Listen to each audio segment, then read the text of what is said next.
Well, so welcome to this episode. Welcome to the premiere episode of People You Should Know. I'm your host, Morris Dubose, and I'm here with our guest, Tracey Leslie, the pastor of the Trinity United Methodist Church, right? Mm-hmm. That's correct. Now, you are relatively new to the area. Is that true? I am. My husband and I moved here in July of 2014. So you've been here for a little over 2 years now. Right. What's it been like? Well, it was a big change for us initially because we had been in Indianapolis, a much larger city, but we've come to really enjoy Lafayette. It's nice to be in a city where you can easily get to know people because the city's smaller, and we especially love the restaurants here. We're both foodies, and there's a lot of great restaurants in Lafayette. Yes, there are. What about this church have you enjoyed most in your pastorate? That's a good question. Well, one of the things I think that everyone enjoys when they come here is the architecture itself. It's a beautiful old building. It was built in 1869. Okay. And it's just a gorgeous building. And if you like traditional, kind of classic worship, it's just a very worshipful space. But I've enjoyed getting to know the people as well. We have a broad age span of folks. And so it's good to be in a setting. I think churches are kind of a unique setting in the sense that so many generations are together. And you don't find that in a lot of other organizations. Okay. What are one or two of the challenges that you face, whether it's in this church, in this community, or in the sort of the greater area? What are challenges that you feel like you face individually or you face as a church? Yeah, and I would say probably the biggest challenge is also what I mentioned as one of the things that I enjoy, the structure of the building. It's a beautiful classic structure, but sometimes that's not the most conducive architecture to some kinds of more contemporary outreach kinds of ministries. So that's been a little bit of a challenge, kind of looking at space creatively. Our vision statement, which we developed in the winter of 2014, really I guess we adopted it in January 2015, was growing in love and service through relationships with God and community. And so it's been a little bit of a challenge to look at all of the spaces within the building and think with all of them, how can we best design them to be conducive to a sense of community and people building relationships, not only with God, but also with one another. All right. Well, just for fun or for excitement or adventure, what is something that you want to do in the next little while? Like if you just, you've got some time, you really want to just do a thing. What does Tracey Leslie want to do? Wow, that's a good question. Personally or as a pastor? Ooh, let's do both. Let's do both. All right, and there may be some overlapping here. Okay. One of the things that I'm excited about that I've just begun to do on a personal level is for several years I've wanted to take training in spiritual direction. Okay. And what does spiritual direction entail? Yeah, and spiritual direction is when you meet usually one-on-one with people. It'll be someone that just wants to grow in their awareness of God's work in their lives. And so you meet with that person. Most of the time people meet with a spiritual director once a month, and they just talk together about what's going on in their life, what's going on in their relationship with God, where they may be aware of decisions that they need to be making, places of discernment. And so that's kind of what spiritual direction entails. And so it's something that I've always wanted to get training in. And so about a little over a month ago, I started a 2-year program at the Benedictine Inn down in Indianapolis, just south of Indy. Okay. That is a monastery? It is a monastery. Yeah. Okay. And it's interesting, though, the program, the majority of people in it are Catholic. But it's interesting, there are 4 United Methodists in it, 2 seminary students and another pastor and myself that are serving churches here in Indiana. Okay. So that's been kind of fun to have an interesting, diverse population of people engaged in the classes together. And I think that overlaps in the sense that my great dream for church, for whatever church I would be a part of, which in this case is Trinity, is to develop those spaces where people can connect to one another as community. and talk about the things that are important to them in their lives. I had an interesting experience last Thursday. My husband and I attended an event at a church here in the area called, I think the title of it was Q Commons. Okay. And it was a really interesting little thing where there were some speakers and people gathered around tables then were encouraged to ask some questions that related to the well-being of our community. And those are the kinds of things that I think are just exciting in churches, when we can bring together not only the people already in the church, but community folks to talk about what are the things that are important to us that create a sense of richness of life within our community, within our neighborhoods. Now, was this organized by the churches? Was this just like a community event? You know, apparently it's kind of like a national movement. They satellited in like the guy that heads this up, and I guess there were even cities in other countries that were engaged in this. And so there was a kind of international portion of it that was broadcast, so to speak, and then some local speakers. So super global and super local at the same time. Exactly. Yeah. Okay. Mm-hmm. All right. So you've been in ministry for how long? 22 years. Ooh, is that a safe question to ask? I'm not going to get in trouble for asking those sorts of questions, right? No, that's okay, as long as you don't ask me after that how old I am. Nope, not going to touch that one. All right. Okay, so 22 years of ministry, an embarrassing story. Oh, that's an easy one. Okay. The very first church that my husband also in ministry, and we were actually appointed to a church. It was 3 churches within one parish. Okay. And so every Sunday morning, one of us had to preach twice, and the other one preached once, and we would kind of rotate that around. So you had multiple services. Right. Because you had to go to each of the... Yeah, like one of us, the service times, 2 of the services were separated enough by time that one of us could do both of those. Okay. And then the other church was kind of overlapping in there, so one of us would go to that one. Sure. So, and we'd take turns. So one morning I woke up very early, just kind of going to look through my sermon, get everything ready, be praying, be ready for church. I had 2 of the services that day. And as soon as I got up, I knew I was really, really sick. And but I thought to myself, okay, if I don't eat anything and I don't drink anything, I should be okay by service time. And I'll be able to just get through the services, and then I can go home and I can go to bed. Okay. Well, I'm not that big, and I dehydrated. And so the first service I didn't feel good, but it went okay. And the second service, as I step into the pulpit, I kind of start to get that clammy room is kind of spinning. Right, exactly, yeah. And we had a chaplain in our congregation, so I had all my notes laid out on my sermon, and I just stopped in the middle of the sermon. And I said, folks, I'm really sorry. I woke up sick this morning. I thought I'd be fine, but I'm not going to make it. I'd like to ask Steve to come up, and my notes are here. He can use them. He can preach on whatever. I've got to go. So I started to leave, and it was an Akron planned church with a choir over here to the left and stairs that led out of the sanctuary. So I started to climb those stairs, and as I was climbing them, I just felt like I knew I was out. And the last thing I remember before I passed out was hearing this guy in the bass section, this big burly guy in the bass section go, "Oh my God, she's going down."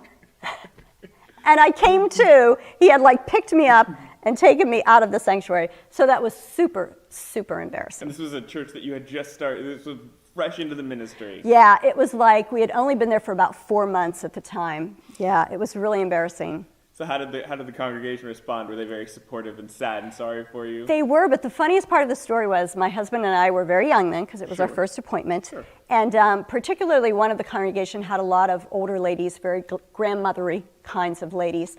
And so within just 2 or 3 hours that afternoon, it had hit the grapevine, and I started getting calls. People wanted to know, was I pregnant? Was it morning sickness? They all were getting very excited about this, which, no, I had to burst their bubble and tell them, no, it was just the flu. You're like, no, it's just really, really bad health, bad timing, and no food. Exactly. No regrets. Do you miss any of the churches that you've left? Yeah, I miss a lot of them. The church that I was at in seminary, and then again a few years later, I was there twice actually. It's a church in Dayton, Church of the Cross, and which really, because my dad was a minister and we moved around, that church has always kind of felt like my home congregation. Okay. So I really miss that congregation. I did youth ministry when I was there, and a lot of my kids are still in that church. Some of them are in other places. Several of them have been engaged in different forms of ministry over the years, so that's been really great to see. But I miss lots of them. I miss my folks in Gary. I was there for 9 years, so that's really, you develop really close connections. It's hard not to grow attached after 9 years. Yeah, sure. yeah. And then I enjoyed too, though, when I was at my church in Indianapolis. It was a much, much larger congregation. And so that was probably the first time in my ministry that there were a lot of people in my own age bracket in the church. Okay. And I was the associate pastor there. I wasn't the senior pastor. So it was easier to form a lot more kind of casual friendships. So I made some great friends when I was there, kind of peers and people that some of them I still keep in touch with and just meet for coffee when I'm down that way. And so yeah, in different various ways, I've missed all of them over the years. Something that no one in your church knows about you. Wow, that's a good question too. Well, probably a couple maybe kind of oddities. Okay. One that I use sometimes in trivia games is the fact that I have moved to the city of Dayton, Ohio, 3 different times in my life, which I don't know whether that means I'm going to wind up like retired there someday, but I've just kept continuing to cycle back to this one city. I feel like they've put a little invisible rubber band on you, and you sort Yeah. of stretch out, and every time they pull you back in, and then they just wrap one more around you. So Yeah, I yeah. feel like if you retire there, no one's going to be surprised. Yeah, which will be great because, as I said, some of the kids that I had in youth group are still there, so that would be fun. I guess another oddity, I'm a musician, and a few years ago, I decided that I would learn how to play the guitar. I thought, I play the piano, how hard, really, can this be? Okay. And it was so dreadful. I mean, I rarely tell anyone about this horrible misadventure that I had because the teacher actually said to me after a few months, he said, perhaps I'm not the right teacher for you. And having given many years of piano lessons, I knew what that meant. What that meant was, like, you're really, really bad, and I just can't take it anymore. You understood the language behind the language. Exactly, yes. So, do you play the guitar? I That's do the not. question now. No, it's sitting in my closet, though, because I keep thinking one of these days, I just need to go back and give it one more try. So, but not yet. If you could wave a wand and change one thing or accomplish one thing in your life or your ministry or the life and ministry of the church, is there a thing that you can think of that you would change if you had that one-time use wand? I think that that one of the things that I would change for myself would be I really enjoy writing. I've written some Bible studies, group studies. I've never had any of them published. I came close to having one published. So that would be something if I had a magic wand to get published. Okay. That probably is like the wish of 90% of America, though. I realize that. And then for the church, I think just to see more diversity within the congregation in a variety of ways. Okay. In terms of age, ethnicity, economics, education, all of those things. I just think it's really wonderful when the church really reflects that diversity, that richness of humanity. All right.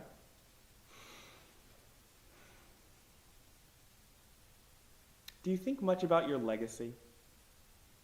When you leave, let's say Indiana and then the whole of your ministry, do you think much about your legacy?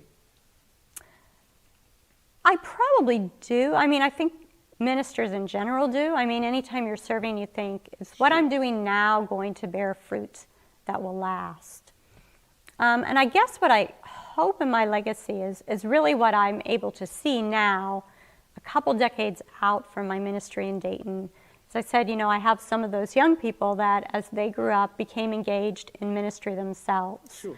And in doing that, and those didn't necessarily become their full-time jobs, but ways that they really were able to follow their gifts and their passions that now have brought them a lot of joy and have made a real difference to the body of Christ. Okay. And that would be my hope for any place as I leave, that something that I've done while I'm there in terms of teaching, preaching, leadership development would leave people with the ability to discern what are the things that I can do well to serve the body of Christ that will bring joy to myself and also serve others. I have one young man that was in my youth group when I was in Dayton, and when I was in my church in Indianapolis just before I came here, one day my cell phone rang and he said, "It's Kevin, and you're the second person I've called after my mom to say, I'm the new youth director at the church." Okay. And that was just like the best call that I could have possibly ever gotten, and such an honor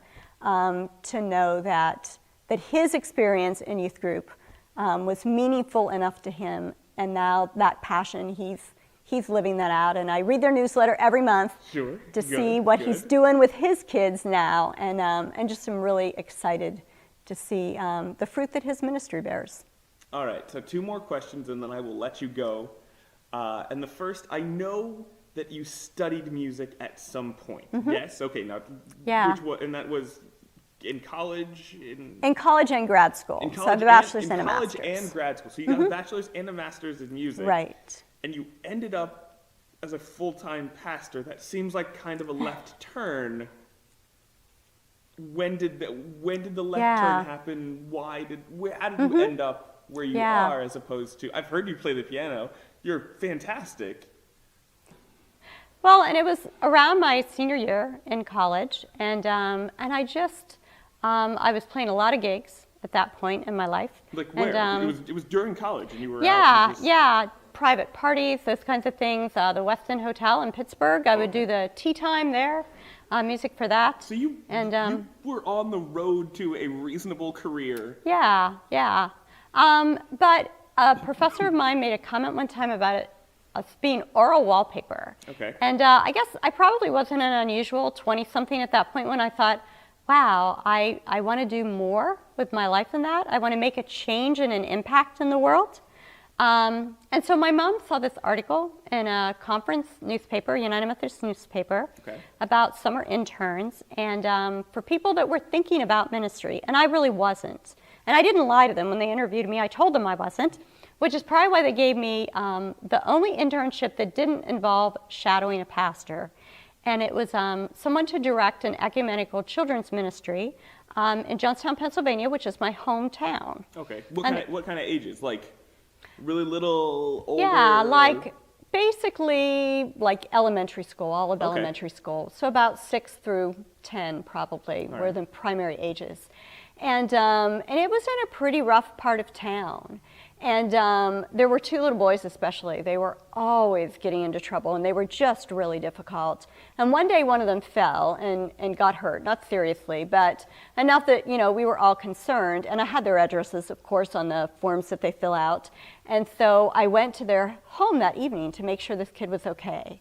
And when I walked in that house and I saw what those children were living in the midst of, I realized, wow, this program is making such a difference in these kids' lives. This is a place where they can come and people are really paying attention to them and caring about them. Okay.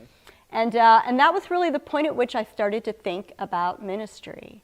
And especially, I guess, maybe some of the things that are still significant to me, urban settings and people that just really don't have that sense of community and supportive family, and how the church can be family to those people and provide those supportive, important relationships. Now, as a person who has had most of his spiritual experiences revolve around music very specifically, I can say that the world does love, you were more than oral wallpaper to a person like me, but I think that as a person who has seen you in action, I know that you're definitely contributing greatly, and it's good that you found this thing that works really well for you. So then one final question that'll wrap us all up for the evening. Young people, two people considering one considering going into the music and like invested in preparing to go into a life of music, what's a piece of it? What would you warn them of? What would you tell them to be prepared for? Or by the exact same token, and much more close to your current state, you're talking to a young person who's considering going into a life of full-time ministry, the pastorate. What do you say to that person? What would you warn them of? What would you tell them to be prepared for? Yeah. What are those kinds of things? Yeah, and I think for both of them, I might give one piece of advice that would be consistent, which would be only do it if it's something you're really called to. Because neither one of those, I don't think, are easy occupations.